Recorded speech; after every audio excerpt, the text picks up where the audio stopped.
Si Salman sa panahong iyon ay nagtrabaho at kumita ng ilang baka at isang tupa. Lumapit ang kamatayan sa lalaki ng Amoreya. Inulit ni Salman ang kanyang mga kahilingan, ngunit sa pagkakataong ito iba ang sagot. Sinabi ng lalaki, "O anak, wala akong alam na sino man na nasa parehong relihiyon katulad natin.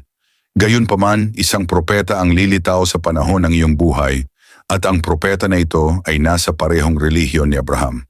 Inilarawan ng lalaki ang propeta na ito na nagsasabi, siya ay ipadadala na may parehong relihiyon ni Abraham.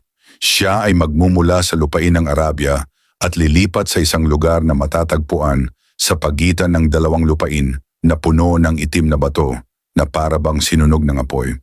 May mga puno ng palma na nakakalat sa gitna ng dalawang lupain ito. Makikilala siya sa pamamagitan ng ilang mga palatandaan. Siya ay tatanggap at kakain mula sa mga pagkain na ibinigay bilang regalo, ngunit hindi kakain mula sa kawanggawa. Ang selyo ng pagkapropeta ay nasa pagitan ng kanyang mga balikat. Kung maaari kang lumipat sa lupaing iyon, gawin mo.